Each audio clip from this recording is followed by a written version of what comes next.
जय माता दी दोस्तों, आप सभी का दिन शुभ और मंगलमय हो। आप सभी को गुप्त नवरात्रि के 5वें दिन की हार्दिक शुभकामनाएं। आप सभी पर माँ भवानी जगदम्बा की कृपा सदैव बनी रहे। आज माघ गुप्त नवरात्रि का 5वां दिन है। गुप्त नवरात्रि के 5वें दिन महाविद्या छिन्नमस्ता की पूजा करने का नियम है। तंत्र शास्त्र में महाविद्या छिन्नमस्ता की उपासना करने से समाज में मान सम्मान और प्रसिद्धि मिलती है। पूर्वी भारत जैसे पश्चिम बंगाल, झारखंड और उत्तर प्रदेश के अलावा नेपाल आदि देशों में इनकी पूजा विशेष रूप से की जाती है। तो आज गुप्त नवरात्रि के 5वें दिन आप सुनेंगे छिन्नमस्ता माता की कथा, साथ ही उनका स्वरूप कैसा है, उनको किन चीज़ों का भोग लगाएं, माँ का मंत्र क्या है, सभी चीज़ें आज की इस वीडियो में आप जानेंगे। तो आप सभी लोग मेरे साथ जुड़े रहिएगा और वीडियो को पूरा ज़रूर देखिएगा। छिन्नमस्ता महाविद्या की पूजा में अगर कोई कमी रह जाती है तो विपरीत फल देने वाली होती है। यही कारण है कि आम लोगों के लिए इनकी साधना को उपयुक्त नहीं माना गया है। देवी छिन्नमस्ता की पूजा करने से मनुष्य को समाज में मान सम्मान और प्रतिष्ठा मिलती है, साथ ही सुख और समृद्धि का भी वरदान प्राप्त होता है। देवी अपने साधक को ज्ञान, समृद्धि, विजय, स्वास्थ्य और धन का आशीर्वाद भी देती हैं। महाविद्या छिन्नमस्ता की पूजा उन लोगों के लिए बहुत प्रभावशाली है जो बांझपन या ऋण से संबंधित या यौन रोग से संबंधित समस्याओं का सामना कर रहे हैं। माँ छिन्नमस्ता की पूजा व्यावसायिक हानि से उबरने में भी सहायता करती है। माँ छिन्नमस्ता की पूजा करने से समृद्धि, स्थिरता और लंबे जीवन के साथ साथ और भी अनगिनत लाभ होते हैं। देवी छिन्नमस्ता को माता चिंतपूर्णी का स्वरूप माना गया है। शिव पुराण और मार्कंडे पुराण में इस बात का वर्णन मिलता है कि देवी छिन्नमस्ता ने राक्षसों का संहार कर देवताओं को उनसे मुक्त कराया था। देवी छिन्नमस्ता चिंतापूर्ण माँ का स्वरूप है, इसलिए इनकी पूजा कई अर्थों में उनके भक्तों के लिए फलदायी मानी गई है। चिंता को हर कर देवी अपने भक्तों के सभी संकटों को दूर करती हैं, साथ ही सभी प्रकार की सिद्धियां भी प्रदान करती हैं। देवी का इसलिए व्रत करना और उनका विधि विधान से पूजन करना बहुत ही शुभ फलदायी रहता है। अब जानते हैं माँ के स्वरूप के बारे में। तो माँ छिन्नमस्ता अपने गले में हड्डियों की माला धारण करती हैं। देवी छिन्नमस्ता की नाभि में योनि चक्र पाया जाता है। उनका सिर कटा हुआ है और उनके एक हाथ में अपना ही कटा हुआ सिर है, दूसरे हाथ में वे खड्ग धारण करती हैं। उनके गले में मुंडमाला होती है और कंधे पर यज्ञोपवीत होता है। माँ छिन्नमस्ता की पूजा करने से व्यक्ति के अंदर साहस और आत्मविश्वास में वृद्धि होती है। व्यक्ति के सभी भय दूर होते हैं और वह अपने लक्ष्यों को प्राप्त करने में सक्षम होता है। माँ छिन्नमस्ता की पूजा से व्यक्ति को अकाल मृत्यु का भय भी नहीं रहता। यह भी माना जाता है कि छिन्नमस्ता की पूजा से व्यक्ति को बाड़ी सिद्धि प्राप्त होती है। इन माता का पूजन करने से व्यक्ति को धन, समृद्धि और ऐश्वर्य की प्राप्ति होती है। देवी की आराधना गुप्त नवरात्रि के अलावा दीपावली के दिन भी करना शुभ माना जाता है। इनकी पूजा शुक्रवार के दिन भी की जाती है। अब बात करते हैं कि माँ की पूजा किस प्रकार से करनी है आपको। तो नवरात्रि के 5वें दिन, गुप्त नवरात्रि के 5वें दिन सुबह जल्दी उठकर स्नान आदि कर ले।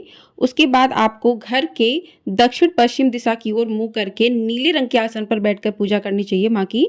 तो जो साधारण गृहस्थ जन है उनको हर वीडियो में मैं बताती हूँ कि आपने जिस प्रकार से अगर स्थापना की है तो वहीं पर आपको पूजा करनी है प्रतिदिन। यदि आप किसी मंदिर में, अगर आपने अपने मंदिर में ही, घर के मंदिर में ही मन से भाव से माँ का डेली जो है पूजन करती हैं आप, तो उस प्रकार से आपको करनी है।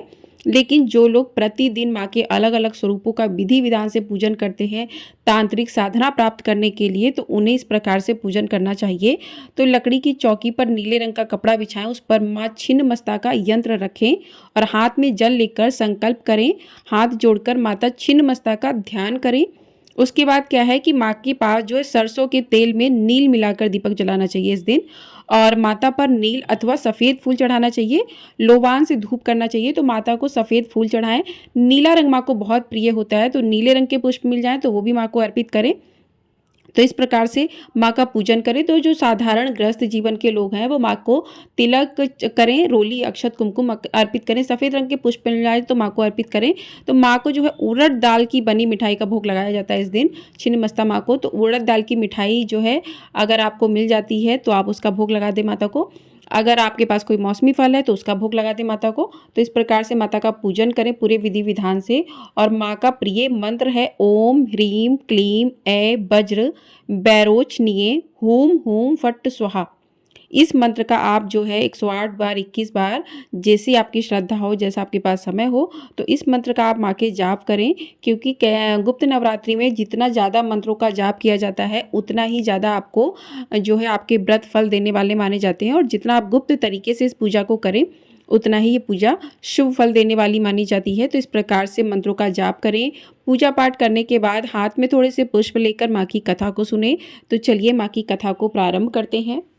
पौराणिक कथा के अनुसार एक बार देवी पार्वती हिमालय भ्रमण कर रही थीं। उनके साथ उनकी दो सहचरियां जया और विजया भी थीं। हिमालय पर भ्रमण करते हुए वे हिमालय से दूर आ निकली। मार्ग में सुंदर मंदाकिनी नदी कलकल करती हुई बह रही थी, जिसका साफ स्वच्छ जल दिखने पर देवी पार्वती के मन में स्नान की इच्छा हुई। उन्होंने जया विजया को अपनी मंशा के बारे में अवगत कराया व उनको भी स्नान करने को कहा, किंतु वे दोनों भूखी थीं।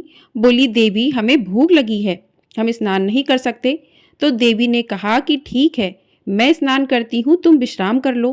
किंतु स्नान में देवी को अधिक समय लग गया। जया विजया ने पुनः देवी से कहा कि उनको कुछ खाने को चाहिए। देवी स्नान करती हुई बोली, कुछ देर में बाहर आकर तुम्हें कुछ खाने को दूंगी। लेकिन थोड़ी ही देर में जया विजया ने फिर से खाने को कुछ मांगा। इस पर देवी नदी से बाहर आ गईं और अपने हाथों में उन्होंने एक दिव्य खंडक प्रकट किया और उस खंडक से उन्होंने अपना सर काट लिया। देवी के कटे गले से रुधिर की धारा बहने लगी। 3 प्रमुख धाराएं ऊपर उठती हुई भूमि की ओर आईं। तो देवी ने कहा, जया विजया तुम दोनों मेरे रक्त से अपनी भूख मिटा लो। ऐसा कहते ही दोनों देवियां पार्वती जी का रुधिर पान करने लगीं। तीसरी जो रक्त की धारा थी देवी ने स्वयं अपने ही मुख में डाल ली और रुधिरपान करने लगी। देवी के ऐसे रूप को देखकर देवताओं में त्राही त्राही मच गई। देवताओं ने देवी को प्रचंड चंड चंडिका कहकर संबोधित किया। ऋषियों ने कटे हुए सर के कारण देवी को नाम दिया छिन्नमस्ता। तब भगवान शिव के कबद्ध शिव का रूप बनाकर देवी को शांत किया। शिव जी के आग्रह पर पुनः देवी ने सौम्य रूप बनाया। नाथ पंथ सहित बौद्ध मतावलंबी भी देवी की उपासना करते हैं। भक्त को इनकी उपासना से भौतिक सुख संपदा वैभव की प्राप्ति, वाद विवाद में विजय, शत्रुओं पर जय, सम्मोहन शक्ति के साथ ही साथ अलौकिक संप्रदाय भी प्राप्त होती हैं। इनकी सिद्धि हो जाने पर कुछ भी पाना शेष नहीं रह जाता। 10 महाविद्याओं में प्रचंड चंड नायिका के नाम से व वीर रात्रि कहकर देवी को पूजा जाता है। देवी के शिव को कबद्ध शिव के नाम से पूजा जाता है। छिन्नमस्ता देवी शत्रुनाश की सबसे बड़ी देवी हैं। भगवान परशुराम ने इसी विद्या के प्रभाव से अपार बल अर्जित किया था। शास्त्रों में देवी को ही प्राण तोषणी कहा गया है। देवी की स्तुति से देवी की अमोघ कृपा प्राप्त होती है। ग्रस्त साधक को सदा ही देवी के सौम्य रूप में साधना पूजा करनी चाहिए। देवी योगमयी हैं। ध्यान समाधि द्वारा भी इनको प्रसन्न किया जा सकता है। देवी के भक्त को मृत्यु का भय नहीं रहता, वो अपनी इच्छा के अनुसार जन्म ले सकता है।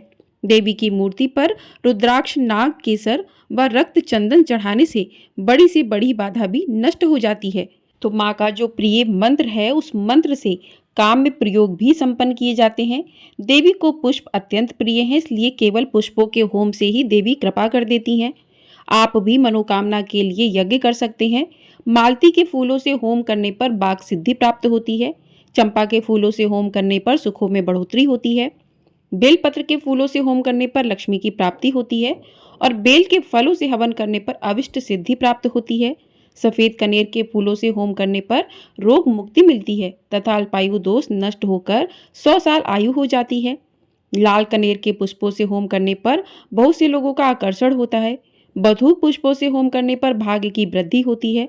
कमल के पुष्पों का घी के साथ होम करने से बड़ी बाधा भी रुक जाती है।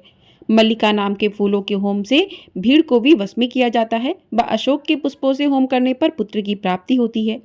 महुओं के पुष्पों से होम करने पर सभी मनोकामनाएं पूरी होती हैं और देवी प्रसन्न होती हैं। तो इस प्रकार से माँ की कथा पूर्ण हुई और माँ को आप छोटा सा माँ का हवन करें तो इन चीज़ों से माँ का हवन करने पर इन सभी चीज़ों की प्राप्ति होती है।